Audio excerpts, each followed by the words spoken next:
अगरचे बुत है जमात की आस्तीनों में, अगरचे बुत है जमात की आस्तीनों में, मुझे है हुक्म अज़ा ला इलाहा इल्लल्लाह। जी अस्सलाम वालेकुम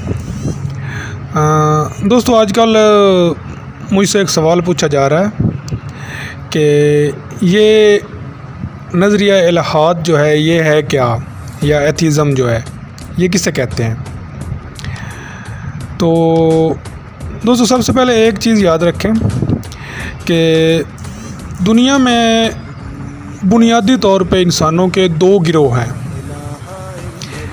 एक जो है वो दीनी गिरोह है और दूसरा गिरोह जो है वो लादीनी गिरोह है।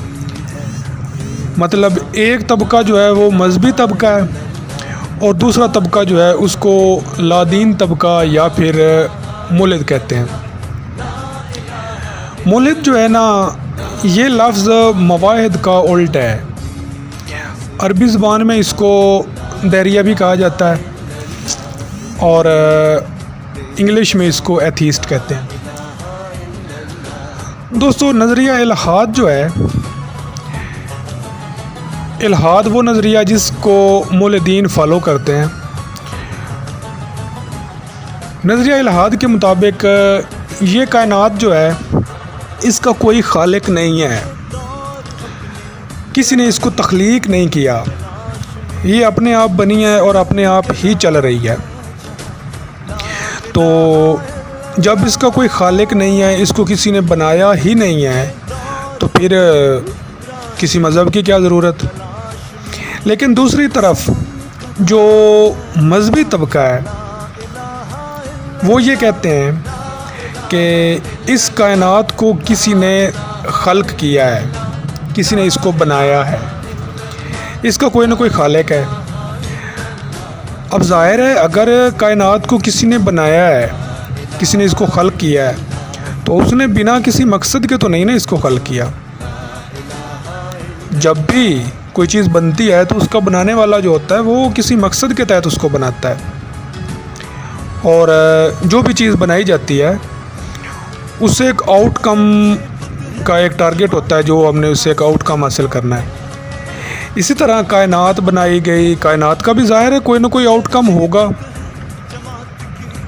फिर इंसान को तख्लीक किया गया, अब इंसान को बना के दुनिया में भेजा गया, ये यहाँ पे रह रहा है, ज़िंदगी गुजार रहा है, नेमतें जो है वो इस्तेमाल कर रहा है। तो क्या इंसान जो है वो जस्ट इस मकसद के लिए आया है कि वो आए यहाँ पे 4 दिन खाए पिए, ज़िंदगी गुजारे, मौज मस्ती करे और बस खेल ख़त्म। मजहबी तबका इस बात को तस्लीम नहीं करता।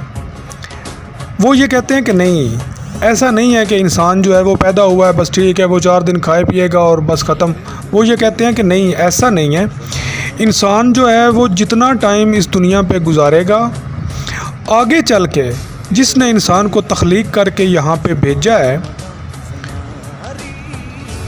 वो इंसान की पूरी ज़िंदगी का उससे हिसाब लेगा, उससे सवाल और जवाब करेगा कि हाँ भाई, तुम जो वहाँ पे गए थे, वहाँ पे रहे थे, तुमने क्या किया। ये अकीदा है मजहबी लोगों का। लेकिन जो मुल्हिद हैं वो इन सारी बातों को नहीं मानते। ना तो वो कायनात को ये मानते हैं कि ये तख्लीक की गई है, वो ये कहते हैं कि नहीं, ये खुद ब खुद ही एक्सीडेंटली बन गई थी, तो उसके बाद इंसान जो है वो भी हादसाती तौर पर वजूद में आ गया। ये सारी जो मखलूक़ात हैं ये भी हादसाती तौर पर ही बन गई और ये खुद ब खुद ही एक हादसाती तौर पर निज़ाम वजूद में आ गया जो चल रहा है। बस ये इंसान पैदा होगा, मर जाएगा, ख़त्म हो जाएगा, उसके बाद ना तो कोई सज़ा का सिस्टम है आगे, ना ही कोई जज़ा का सिस्टम है। मतलब ये है कि वो मरने के बाद वाली ज़िंदगी को तस्लीम ही नहीं करते। ये है नज़रिया इल्हाद। हम ज़रा सा आगे चलते हैं। तो जो मुल्हिद हैं, मतलब जो नज़रिया इल्हाद के पैरोकार हैं, वो सबसे ज़्यादा ज़ोर देते हैं साइंस पे। अपने आप को वो बहुत ज़्यादा साइंसी लिहाज से बहुत ज़्यादा बुलंद और इल्म की बुलंद तरीन सतह पर तसव्वुर करते हैं कि हम जो हैं, शायद कि हम जो वो सबसे ज़्यादा जानने वाले हम लोग ही हैं। बल्कि वो तो यहाँ तक कहते हैं कि जो बंदा साइंस को पढ़ लेता है वो मजहबी नहीं रहता, क्योंकि उनका मानना ये है कि साइंस जो है उसमें ये चीज़ साबित हो जाती है कि खुदा का कोई वजूद नहीं है। तो सबसे पहले हम इस पे बात करते हैं, क्या साइंस जो है वो खुदा का इनकार करती है या कर सकती है? क्या साइंस से जो है वो खुदा का वजूद साबित होता है या नहीं होता? इस पे हम पहले भी मैं एक छोटी सी वीडियो बना चुका हूँ। मज़ीद वो एक सीरीज़ मैंने शुरू की है, वो आहिस्ता आहिस्ता उस पर और भी वीडियोज़ आएंगी, आपको देखने को मिलेंगी। तो यहाँ पे हम चंद बातों का जिक्र करते हैं। अगर हम ये कहें कि जो मौलुद्दीन का अकीदा है कि कायनात जो है ये बिना किसी बनाने वाले के बन गई, तो ये बिल्कुल ही गलत है। साइंस इसको ज़रा भी सपोर्ट नहीं करती। साइंस जो है वो इसमें ज़रा बराबर भी फेवर नहीं देती कि ये कायनात जो है ये बिना किसी बनाने वाले के बन गई। बाकी ये लोग कहते हैं कि साइंस जो है वो खुदा का वजूद साबित नहीं करती, या साइंस जो है वो खुदा के वजूद को नहीं मानती। तो इसमें फ़ैसला जो है वो इंसान ने खुद करना होता है। किसी चीज़ के सबूत के लिए या किसी के डिनाइल के लिए हम ये देखते हैं कि हमारे पास क्या क्या एविडेंस है, हमारे पास सबूत कितने हैं। अगर हमने खालिक का वजूद साबित करना है तो उसके लिए हम देखेंगे कि हमारे पास कितने शवाहिद हैं जो ये साबित करते हैं कि वाकई इस कायनात का कोई खालिक है। और अगर हमने इस कायनात के खालिक का इनकार करना है तो भी हमने ये देखना है कि हमारे पास कितने शवाहिद हैं जो इस बात का इनकार करते हैं कि इस कायनात का कोई खालिक नहीं है, ये ख़ुद से नहीं बनी। तो इसमें अगर आप थोड़ा सा आगे चलते हैं तो साइंस में ऐसा एक भी सबूत मौजूद नहीं है। साइंस कोई एक भी सबूत, कोई एक भी ऐसी दलील, कोई एक भी ऐसा नुक्ता साबित नहीं करती कि जिस पे हम ये कह सकें कि ये कायनात जो है ये बिना किसी बनाने वाले के बनी है। ये तमाम मौलुद्दीन जो हैं, जो भी मेरी ये वीडियो देख रहे हैं, देखेंगे, उन सब को मेरा चैलेंज है कि कोई भी बंदा साइंस के किसी एक असूल से ये साबित कर दे कि ये कायनात खुद से बन सकती है। कोई एक ब्रांच साइंस की ये साबित नहीं करती, सिवाय मफरूज़ों के, क्या सराइयों के, और कुछ भी नहीं है इसमें मुल्हिदों के पास। क्योंकि साइंस जो है वो तो मफरूज़ों पे चलती नहीं है। साइंस जो है वो सिर्फ साबित शुदा इल्म को कहा जाता है। साइंस की जो डेफिनेशन है ना वो ये है कि साइंस जो है वो एक साबित शुदा इल्म है। और इल्हाद का जो अकीदा है, जो नज़रिया है कि ये कायनात एक नुक्ते से शुरू हुई, मादा जो है वो एक छोटे से सुई की जो एक टिप होती है उससे भी कम में मरकूज़ था ये सारा मादा, फिर वो फटा और ये पूरी कायनात जो है वो वजूद में आ गई, जिसको बिग बैंग थ्योरी या एक अजीम धमाके का नज़रिया कहा जाता है। उस पर बाद में कभी डिस्कस होगी या शायद आप लोग पहले से ही जानते होंगे। तो यहाँ पे भी जैसा कि पहले मैंने एक वीडियो में बताया था, यहाँ पे भी आके फिर वही मसला खड़ा होता है, फिर वही सवाल उठता है कि चाहे ज़रा सा भी वो कह लें कि एक जो सुई की नोक है उससे भी कम था वो एक नुक्ता, चाहे आप उससे भी जितना मर्ज़ी कम कर लें, लेकिन वजूद तो था। तो साइंस तो इस बात को तस्लीम नहीं करती कि कोई भी मादा जो है वो खुद से वजूद में आ जाता है,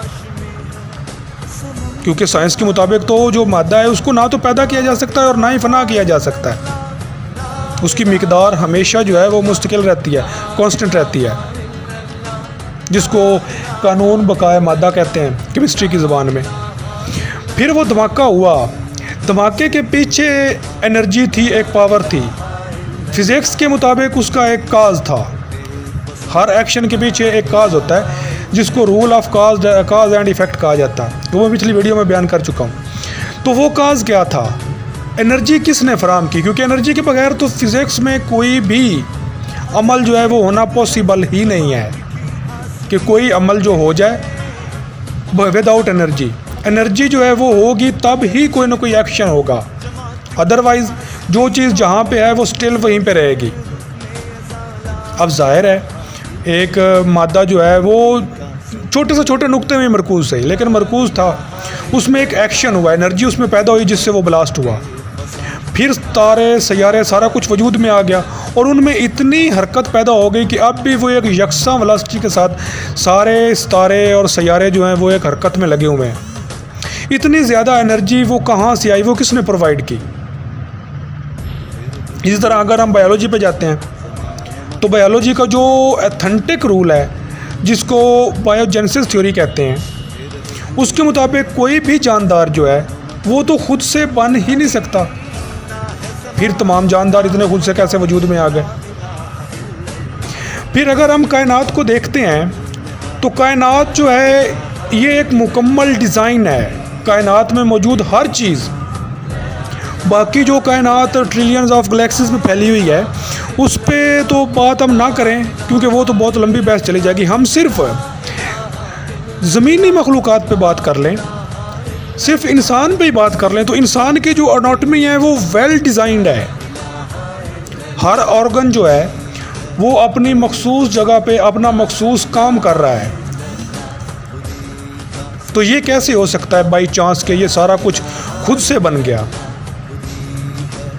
a design demand a designer. जो भी चीज़ डिज़ाइन की जाती है उसके पीछे कोई ना कोई डिज़ाइनर होता है, ये एक बुनियादी रूल है। इसके अलावा भी और बहुत सारे साइंसी शवाहिद हैं जो ये साबित करते हैं कि इस कायनात का कोई खालिक है, लेकिन